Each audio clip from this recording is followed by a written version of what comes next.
Olá, estamos começando mais um Yajus Talk, o seu bate-papo sobre direito e inteligência artificial. No episódio de hoje, nós estamos falando com o professor Emerson Gabardo. Ele vai falar um pouquinho da sua experiência nessa temática. E o professor Emerson, ele é professor titular do Direito Administrativo da PUC Paraná, professor associado da Universidade Federal do Paraná, ele é pós-doutor pela Fordham e é editor-chefe da International Journal of Digital Law.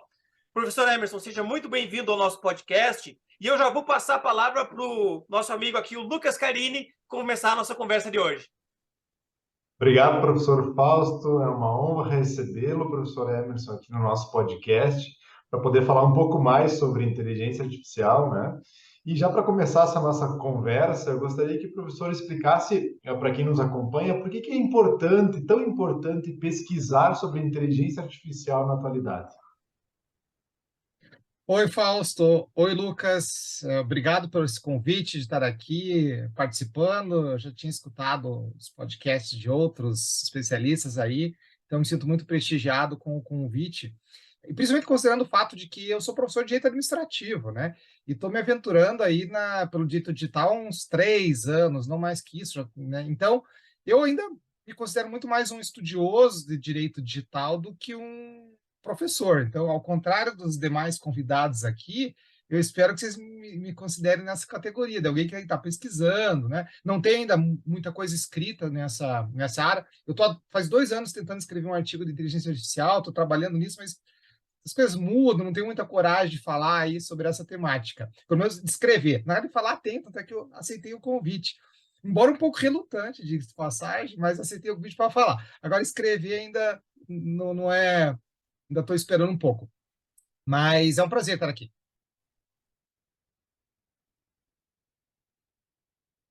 Não, a satisfação é toda nossa, professor. E para nós começarmos aí, a provocação nossa é por que efetivamente devemos estudar a inteligência artificial no nosso momento, nessa sociedade? Bom, a inteligência artificial está dentro do contexto do direito digital, né? Nós estávamos até conversando em off a respeito dessa área, e é interessante porque eu atualmente estou trabalhando em grupo de pesquisa sobre direito digital, meus orientantes de graduação, mestrado, doutorado estão trabalhando em direito digital, que implica vários temas, né?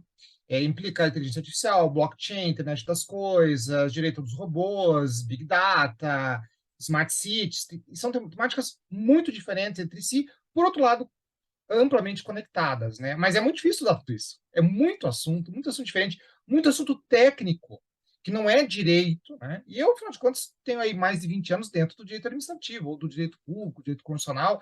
É uma outra racionalidade muito difícil para nós, mas que a gente tem que estudar. E eu acho que temos que estudar como uma disciplina autônoma. Eu vi que teve uma convidada sua, Fausto, de você, Lucas, que disse assim que ela achava que não existia direito digital. Que, na realidade, todas as áreas iam ter que trabalhar com isso. Eu discordo disso. Claro que o professor de direito civil vai ter que estudar as novas tecnologias, o direito digital, o professor de direito constitucional vai ter que estudar isso também.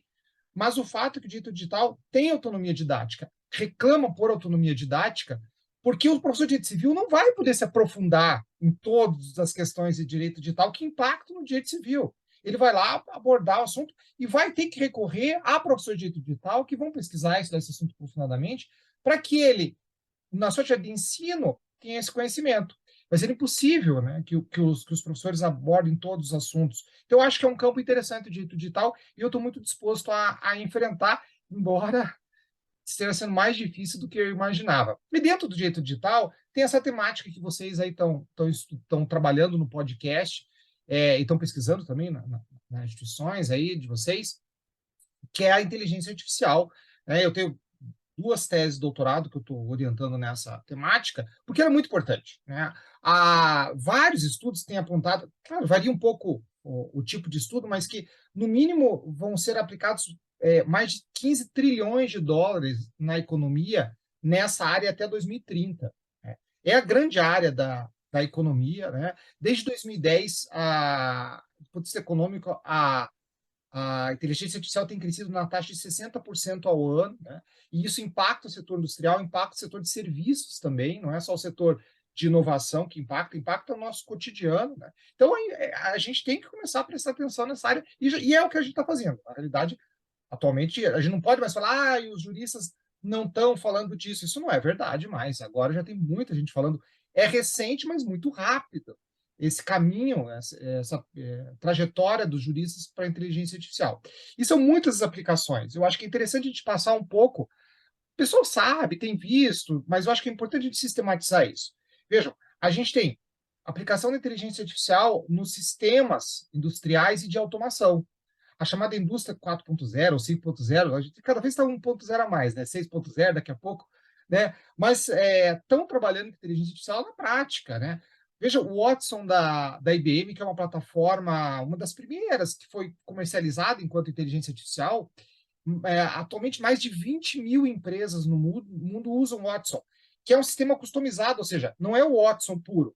Cada empresa customiza para sua utilização, então nós temos mais de 20 mil Watsons aí no mercado atualmente, né?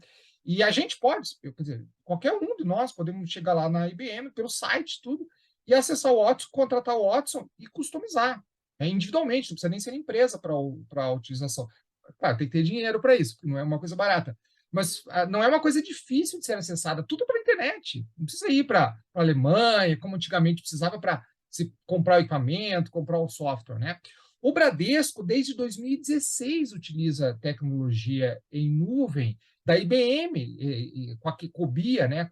Que é um sistema de comunicação e de programação de linguagem muito bem avaliado pelos usuários, né? E que cada vez mais está progredindo. O serviço de streaming, quem que vive hoje em dia, né, pelo menos no nosso contexto aqui de possibilidade econômica, sem serviço de streaming, né? Netflix, YouTube, Spotify, todos eles não vivem, não sobrevivem sem inteligência artificial. E é uma inteligência artificial que não só identifica as preferências do cliente, como ele também condiciona a vontade do cliente. E são inteligências artificiais que funcionam de forma diferente. Se a gente comparar a título de mera curiosidade, por exemplo, a Netflix tem um sistema inverso ao da Amazon, do ponto de vista do que ela quer com a inteligência artificial. A Netflix impulsiona os filmes menos vistos, né? Os que não estão bombando.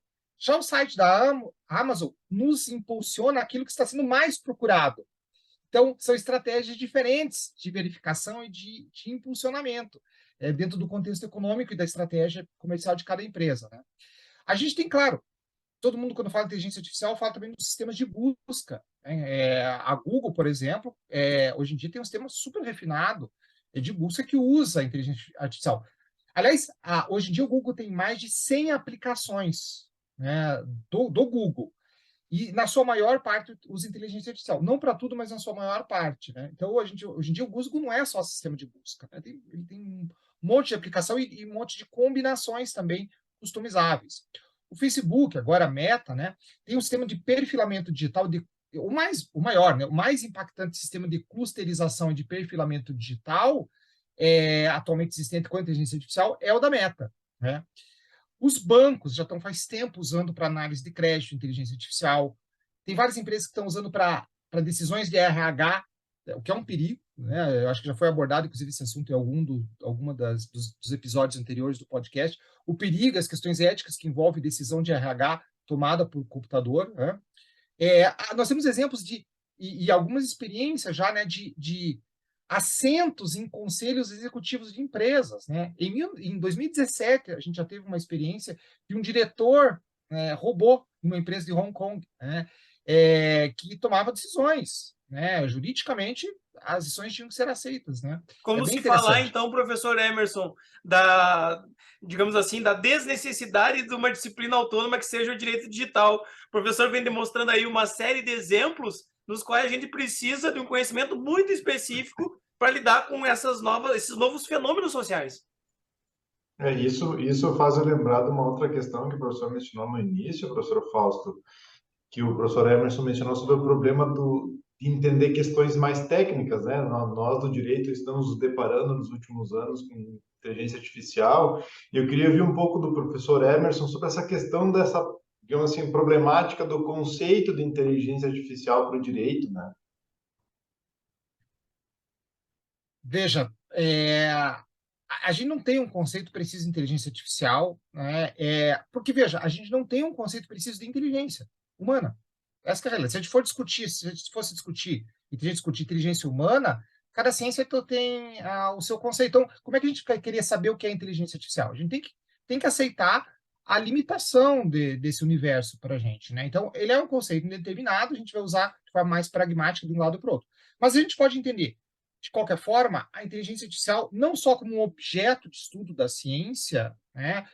Ou seja, um objeto de estudo em que nós reconhecemos a capacidade de uma máquina de ser programada para analisar e tomar decisões autônomas de elevado nível de complexidade, né, mediante uma grande capacidade de processamento de dados, né, isso é inteligência, simulando, portanto, a inteligência humana em alguns dos seus aspectos, né, e ela pode ser entendida também como uma área da ciência da computação que estuda esse objeto, ou seja, é uma área da ciência que busca estudar esses mecanismos em que as máquinas simulam a inteligência humana. Então, esses são dois aspectos da inteligência humana e que acabam possibilitando que a gente tenha experiências muito próximas, ainda que limitadas. Por exemplo, na programação da linguagem natural.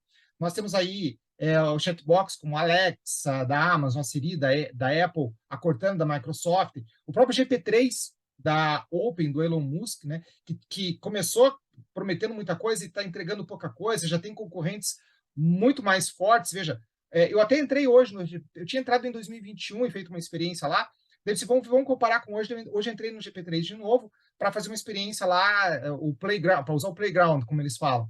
E ainda achei limitado as respostas que ele possibilita para a gente. Mas ele usa o que em 2021 se achou fantástico, né?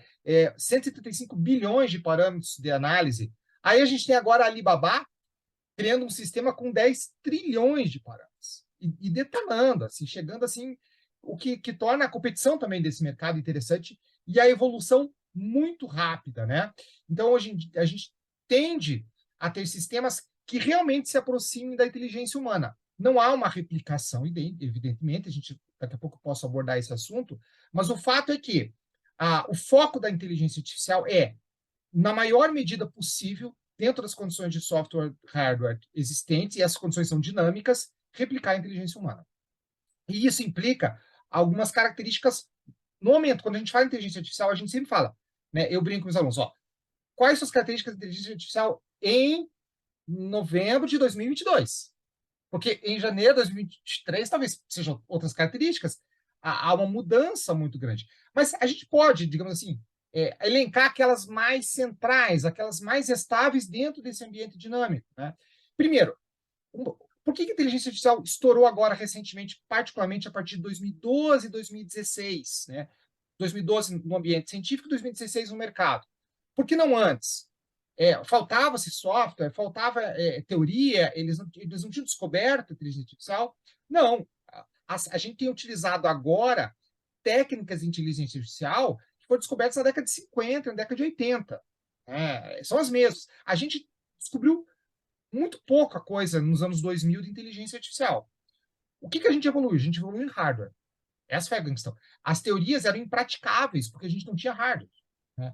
A partir do momento que a gente começou a conquistar hardware, a gente começou a aplicar aquilo que a gente vinha as descobertas desde a década de 50 e particularmente descobertas da década de 80, no caso do backpropagation, por exemplo, que é de 86, só que não tinha hardware para processar. Então, professor Emerson, já que a gente entrou nessa linha de falar um pouco das características do uso da inteligência artificial, existe sempre nas nossas conversas, nos mais diferentes ambientes, uma discussão sobre a inteligência artificial supervisionada, não supervisionada. Seria interessante se o professor pudesse dar uma palhinha para a gente sobre essas distinções e como essas distinções acabam sendo relevantes. Veja, bem importante porque a gente tem diversos tipos de inteligência artificial. Como o conceito é bem amplo, você pode trabalhar com diferentes tipos, né? Você tem a inteligência artificial fraca ou limitada, né? Eu vou trabalhar algumas classificações, mas isso depende muito dos autores também, né? Eu vou trabalhar com aquelas que eu acho mais útil, assim, da gente entender. Primeira grande divisão, em duas inteligências artificiais. A fraca ou limitada, que é a atual, a real, que a gente usa. O computador mais fotônico, mais poderoso do mundo, usa inteligência artificial limitada. A inteligência artificial forte ou ampla, por enquanto, é mera especulação teórica. são teorias, né? Alguns dizem que a gente vai chegar nela, outros dizem que não. Então, a primeira desmitificação, professor, é dizer, não vai ter um robô que vai acabar dominando o mundo. Não, isso é possível. Nesse momento, não. Nesse momento é impossível. Mas a única coisa que a gente pode dizer, olha, atualmente isso não existe. Agora, ninguém pode dizer, não, isso não vai existir, isso é impossível de ser conquistado. Não há como falar isso, a gente conquistou um monte de coisa que várias pessoas diziam que eram impossíveis, né? Eu posso dar até alguns exemplos de coisas que as pessoas diziam que era absolutamente impossível e está se fazendo. Então, o que a gente pode dizer, atualmente, a gente não pode, né? Dentro desse contexto de inteligência artificial fraco ou limitada, a gente tem sistemas reativos que não criam memórias, né? Nem utilizam de experiências passadas para a decisão atual. Ele tem uma vocação linear e geralmente especialista. Foi o caso do Deep Blue, né? No finalzinho ali da década de 90. Né? E nós temos sistemas de memória que tem memória, mas é uma memória limitada, que consegue reconhecer o passado para tomar uma decisão atual. São carros é o caso da maioria dos carros autônomos atualmente, né? Na verdade, sistema de memória ilimitado nós não temos ainda, porque a gente não está falando aqui de capacidade de armazenamento, e sim de capacidade de recorrência a experiências que implicam o aprendizado, né? Então, isso é do ponto de vista da inteligência limitada.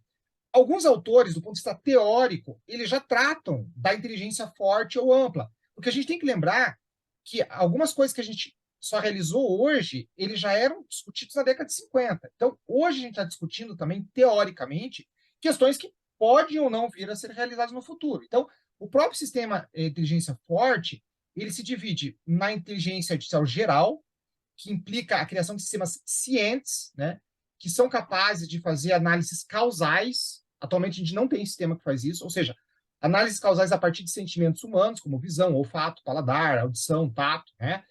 E a gente já está caminhando, a gente está tratando disso. Isso não existe ainda plenamente, mas a gente tem experiências que nos conduzem à ideia de que isso vai ser possível no futuro. Por exemplo, em 2018, a Universidade Tecnológica de Viena fez a cópia do cérebro de uma larva de 300 neurônios. Ela copiou esses 300 neurônios. Primeiro, ela treinou a larva, dando comida para ela. Depois de treinar a larva, dando comida e querendo conduzir alguns comportamentos, ela pegou e copiou os 300 neurônios e colocou os 300 neurônios num robô. E o robô se tornou larva. O robô não tinha nenhum tipo de programação. O robô, com os 300 neurônios, passou a ter o comportamento que a larva treinada tinha. Ou seja, ela transferiu o cérebro da larva para um robô. Então, essa experiência, ou seja, para um ser biológico, essa experiência demonstra que isso é possível de acontecer. Não é só Black Mirror, não. Claro, nós temos bilhões de neurônios. A quantidade de neurônios pode implicar na impossibilidade da transferência. Mas o neurônio já é possível de ser transferido. Então, esse sistema ciente, a gente já tem anúncio de uma possibilidade. E nós temos ainda um segundo nível dessa inteligência geral, ou forte, que é a singularidade, que é quando, mais do que ser ciente como uma larva, a gente seria consciente, capaz de ter autoconhecimento. E aqui, nós não temos nenhuma experiência prática que pode conduzir a ideia de que a gente realmente vai conseguir isso ou não, né? Alguns autores, por exemplo, o Ray Kurzweil, ele afirma que em 2045 a gente iria conseguir, mas isso é muita especulação, assim, não tem mais assim... Estamos sabe, longe, né? Uma bola de cristal, né? Eu também acho difícil. Eu falei esses dias com um professor de engenharia, né? Ele acha que talvez daqui uns 300 anos, tal, mas isso é muito imprevisível, né? Seria o caso, assim, os exemplos que a gente tem atualmente é do Blade Runner, do Eu, Robô. Só no cinema mesmo a gente tem isso. Na ficção, né? Mas, professor Emerson, deixa eu fazer uma pergunta aqui meio maluca, aqui, pegando essa tua brilhante miscelânea aqui que o professor está trazendo de informações. Eu fugi do tema, né, também, antes de fazer... Eu não mas eu já Tá excelente, excelente. O professor mencionou essa questão, então, até desse exemplo aí que teve, né, dessa cópia do cérebro, e o professor, quando falou também da questão do conceito da inteligência artificial, o professor mencionou que seria uma máquina que toma decisões autônomas, né? E aí o professor falou também sobre essa questão de que o que se busca com a inteligência artificial seria, então, replicar a inteligência humana. E aí me vem uma coisa na cabeça, que é um assunto talvez dos mais polêmicos na inteligência artificial e no direito, que é a questão da decisão judicial. Eu queria ouvir do professor se o professor entende que é possível um sistema de inteligência artificial tomar a decisão judicial. É perfeitamente possível. Isso já tem, não há nenhuma novidade. No Brasil, isso não acontece ainda, porque não foi a opção dos tribunais. Mas na Argentina, a gente já tem o Prometec, que é anterior a toda a nossa experiência aqui, que já toma decisões, né? Então, isso é perfeitamente possível. A gente tem a opção de não fazer. Mas isso é possível, já vem sendo feito. Não é possível para tudo, atualmente. Por quê? Não por conta da falta de tecnologia ou do sistema lógico de aprendizagem de máquina, mas por conta da impossibilidade de obter dados suficientes para o aprendizado. Porque se você tem causas repetitivas, você tem dados. Causas que não são repetitivas, você não tem dados, você não tem como treinar a máquina. A partir do momento que você tenha dados, sobre todas as questões em que existam dados, uma quantidade que aí não tem como, depende do caso, não tem como a gente antever, vai depender das circunstâncias do caso concreto, você pode treinar a máquina, porque as máquinas já fazem isso. Lembrando que venceu no meados do século XX, venceu a corrente da inteligência artificial, que é que defendia a inteligência artificial probabilística e não a lógica. Então, atualmente, toda a nossa inteligência artificial ela é probabilística, né? Ela não é lógica, ela depende de softwares lógicos, mas ela se instaura enquanto inteligente a partir do juízo de probabilidade, né? Usando data science. Então, nós temos vários modelos que podem por exemplo, tomar uma decisão judicial. Mas são modelos complexos, senão a gente pode usar, claro, para assessoria. Atualmente, no Brasil, a gente usa muito sistemas que são quase calculadora, quer dizer, é um mínimo de inteligência artificial, né, para assessorar, para dar suporte, para ajudar no processamento de recursos, de repetição. Então, você tem o entorno da decisão judicial. A decisão em si, há uma opção brasileira de não usar a máquina para isso, embora perfeitamente possível. E você pode ter vários sistemas para fazer isso, né? Tem vários modelos, né? Tem o modelo de árvores de decisão, o modelo de baías ingênuas, o modelo floresta aleatória, tudo que são nomes dados pelos engenheiros aí, que tem caminhos diferentes e que implicam detalhes técnicos diferentes. Do ponto de vista genérico, temos pelo menos 3 grandes modelos de aprendizagem de máquina, geralmente utilizáveis para quando nós temos uma finalidade mais requintada, como é o caso de dar decisão judicial, como é o caso de tentar a construção de um texto inovador, que é o supervisionado, o não supervisionado e a deep learning, né? A supervisionada implica a existência de dados de input, né, que são classificados e determinados a priori pelo supervisor. Então, o supervisor fornece os rótulos que devem ser reconhecidos pela máquina. E aí são feitas várias iterações em cada época. Uma época é quando você consegue uma iteração. E aí você tem o output e verifica se ele combina com o que você queria, né? E daí você etiqueta para você ver a acuidade, né? Se você tem um sistema não supervisionado, que ele é mais sofisticado, ele funciona quase do mesmo jeito, mas a inteligência artificial analisa os dados colocados sem ter os rótulos, sem saber o que você quer. Você não diz para a máquina exatamente o que você quer. Você pode fazer alguns algoritmos de recomendação, de agrupamento, de segmentação, porque você precisa dar alguma orientação, senão a máquina... Apesar que você pode também fazer sem nenhuma orientação, também é experiência, e deixar que a máquina tente clusterizar, né? E a máquina vai tentar identificar ordens e padrões do nada. Mas geralmente não é isso que acontece. Geralmente você dá alguma orientação para a máquina, né? E daí ela vai criar as suas etiquetas. Vai surgir etiquetas e vai te dizer. Há ainda um outro método que é de regressão, que é de tomada de decisão, né? Também que pode ser utilizado na decisão judicial, mas que a regressão, na realidade, é um mecanismo supervisionado também. E aí você tem o mais poderoso de todos, que é Deep Learning, né? Que implica um sistema que utiliza redes neurais de forma mais sofisticada. E nós temos vários tipos de redes neurais, né? Nós temos as tradicionais, as recorrentes, né? As tradicionais, elas não reconhecem a temporalidade, por isso elas são utilizadas para mecanismos lineares, sem memória. Aí as redes neurais recorrentes, elas reconhecem o tempo, né? E por último, você tem as são as mais fantásticas. E é incrível, né? Como elas são antigas, né? Na verdade, os seus criadores ganharam um prêmio Nobel até por conta desse... Eram 2 médicos, né? Que lá em 1959 ganharam o prêmio Nobel porque extraíram a ideia de um gato, né? Acho que, não sei se alguém já contou essa história aqui, mas eles fizeram, né, abriram um gato e viram como é que o gato enxergava e entenderam o mecanismo de visão do gato e criaram a rede neural Coitadinho, o que gato não tinha funcionou. nada a ver com isso, tchê. É um gato vivo, o gato não morreu. Ah, tá Eles abriram o bom. gato vivo, né? O gato continuou vendo, né? E eles começaram a tentar entender como é que o gato via, colocando eletrodo na cabeça do gato. E aí, a partir desse mecanismo biológico, eles entenderam e eles replicaram, né? E através Só que naquela época, a tese foi muito legal, mas eles ainda faltava alguma coisa para conseguir ter praticabilidade. Então, essa ideia foi abandonada durante um tempo, foi o inverno da IA, né? Porque eles não tinham o sistema de backpropagation, que foi o grande pulo do gato, que é uma resolução matemática que foi criada só em... Na realidade, foi descoberta antes, mas foi finalizada, sintetizada em 86, que conseguiu estabelecer como fazer um filtro para encontrar valores adequados, né? Então, a partir dessa técnica convolucional, que é coisa lá da matemática, que para nós é quase grego, né? É uma coisa super difícil de entender. O fato que, com essa analogia do córtex visual, eles conseguiram chegar a um mecanismo incrível de análise da realidade. E um ápice do que nós chamamos de inteligência, claro, sempre uma inteligência não causal, uma inteligência de caráter probabilístico. E a partir disso é que atualmente os computadores conseguem reconhecer foto, texto e informações totalmente não estruturadas, né? E aí a gente consegue criar a NVIDIA, por exemplo, que é uma das empresas mais sofisticadas da atualidade, ela criou um mundo virtual inteiro só com inteligência artificial.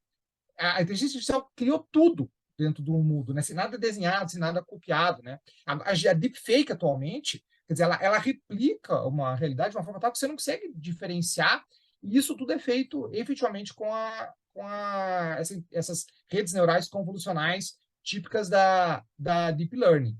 E que, na minha ótica, poderão, né, podem já e poderão tranquilamente substituir um juiz, desde que você tenha dados. O único empecilho é esse, né? Do ponto de vista do mecanismo, a gente tem. Qual que é o empecilho? Em leading cases, em casos sofisticados, a gente não tem bagagem suficiente, não tem como treinar a máquina. Todos aqueles que a gente tenha como treinar a máquina pode dar decisão, e eu quero crer que é uma decisão ainda melhor que a do juiz. Com relação aos vieses, quem tem viés é ser humano. A máquina não tem viés. A máquina não tem viés. A máquina é programada e ela replica os vieses que ela encontra.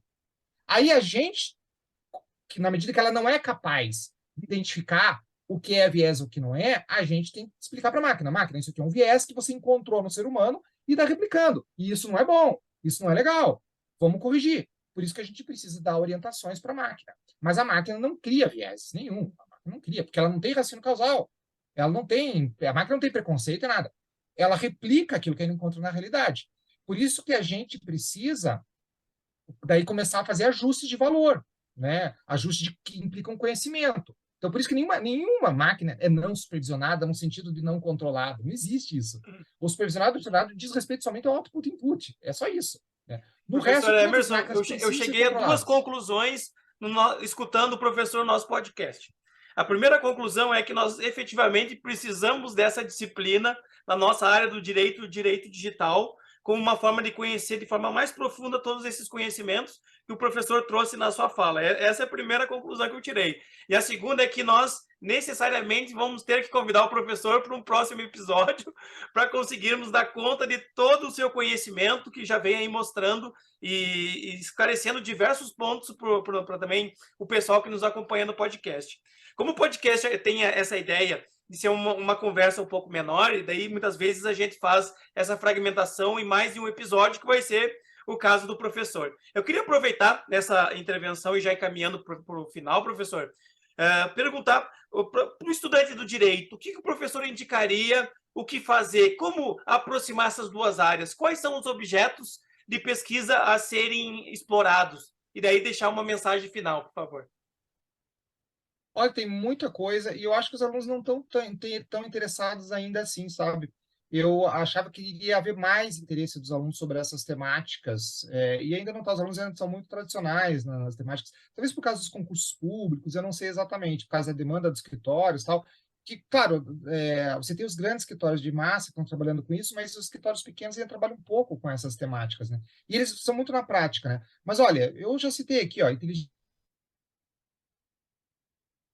smart contracts, smart cities. Hoje em dia tem muita gente tratando disso e vários escritórios demandando estudos sobre essa questão. Mesmo blockchain, nós temos várias experiências já no Brasil sobre isso. Direito eletrônico, quer dizer, processo administrativo eletrônico, as questões éticas, que a gente não vai ter tempo de tratar aqui, eu acho que vocês já trataram, inclusive, em outros episódios, são muito interessantes também, porque a gente está muito aberto, a gente não tem uma lei ainda que trate do assunto, e quando tiver a lei, pode ter certeza, a lei não vai conseguir resolver. Os projetos de lei que tem aí são projetos para dar aqueles princípios tal, e deixar que o juiz diga o que ele quiser. Essa que é a realidade. E os juízes não estão preparados muito menos, né? Você tem alguns, aqueles estão bem interessados, que estão aqueles nos projetos. Mas a maioria tá nem aí, não quer saber dessas matérias. Mas tem um monte de law tech, né? Inclusive tem algumas até interessantes. Eu acho que uma sugestão para vocês aí, faltou algum episódio aí de algum advogado que tem Lautech, ou trabalha com programação de Lautech. Tem a Carla Capello, por exemplo, que é muito famosa, tem uma Lautech importante, sugiro convidar ela até. Mas para os alunos, é um mundo de infinitas possibilidades, e eu quero crer, cada vez mais os escritórios vão demandar quem entenda disso, porque as pessoas não entendem desse assunto, né? E isso vai exigir um conhecimento que é totalmente além do direito.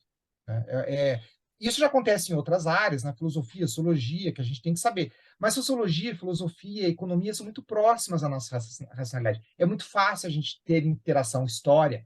Agora, com a matemática, com a engenharia, com a computação, é um exercício muito difícil. Então, tem que se esforçar bastante, mas é um universo muito interessante, né? E a gente está caminhando para alguns lugares, assim, com o computador fotônico, gente, a coisa vai pular, dar um salto, assim. Um computador fotônico, ele consegue fazer um processamento sei lá, em 100 milionésimo de segundo, ele consegue fazer o computador, o maior supercomputador normal, clássico do mundo, exigiria 9.000 horas. É uma coisa assim, né? É uma desproporção assim, assustadora de velocidade, né?